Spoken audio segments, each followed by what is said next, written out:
ये अपील वज़ीर-ए-आज़म से मुल्क की शख्सियात के लिए श्रीनगर की एक बहन की, और अपील यही कि उनका भाई जो है वो गल्फ़ कंट्री में है, उसको वापस लाने के लिए इक़दाम उठाए जाएँ। और बहुत से लोग इस तरह से दुनिया के मुख्तलिफ़ ममालिक में फंसे हैं। व्हाट्सएप पे एक कॉल हमें पाकिस्तान से भी आती है, और हिंदुस्तान के शहर पंजाब की रहने वाली एक बहन ने हमें व्हाट्सएप पे पाकिस्तान से कॉल करते हुए बताया कि सिख धर्म से ताल्लुक़ रखने वाली वो ननकाना साहब गई थी ज़ियारत करने के लिए, लेकिन इस लॉकडाउन की वजह से वहाँ फंस चुकी है और सरकार उससे वापस लाने के लिए इक़दाम नहीं उठा रही है। इस तरह की कॉलें कश्मीर के बहुत से लोगों ने हमें पाकिस्तान से भी की हैं, और पाकिस्तान में ज़ेर तालीम कश्मीर के तुलबा ने मरकज़ी सरकार से नई दिल्ली से अपील करते हुए ये बताया है कि उन्हें वापस लाए जाने के लिए इक़दाम उठाए जाएँ। हमें ये भी बताया गया कि वहाँ पर बड़ी तादाद में जो पाकिस्तान में कश्मीरी हैं, जो पढ़ने गए थे, वहाँ पर डिग्री हासिल करने गए थे, वो वहाँ से बांधें। और ताजिकिस्तान में भी बहुत से लोग हैं, उज़्बेकिस्तान में भी बहुत से लोग हैं, यानी दुनिया के मुख्तलिफ़ ममालिक में कश्मीरी बंद पड़े हैं,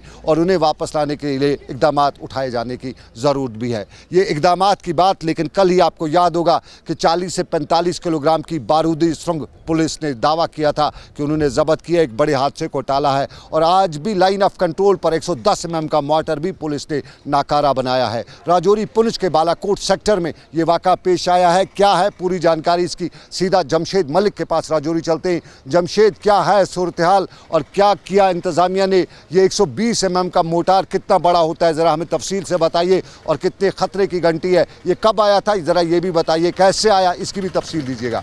जी सर, पिछले कुछ दिनों से जिस तरह लाइन ऑफ कंट्रोल के हालात काफी कशीदा हुए और दोनों अफवाज के दरमियान लगातार गोलाबारी का तबादला हो रहा है, इसके बाद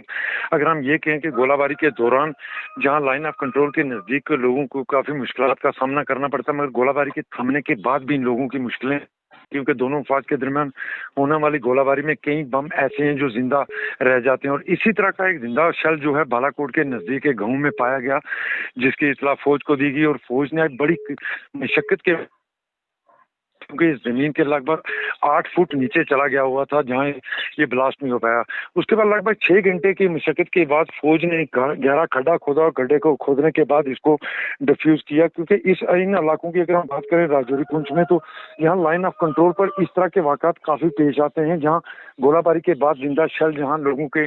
घरों के नजदीक हो, इनकी खेती बाड़ी में हो, मिलते रहते हैं। इसी तरह का ये 120 mm का मोर्टार जो पिछले दिनों दोनों अफवाज के दरमियान होने वाली गोलाबारी में बालाकोट सेक्टर में ये जिंदा पाया गया था, जिसको आज डिफ्यूज किया गया, और इससे लोगों में जरूर राहत सांस ली है, क्योंकि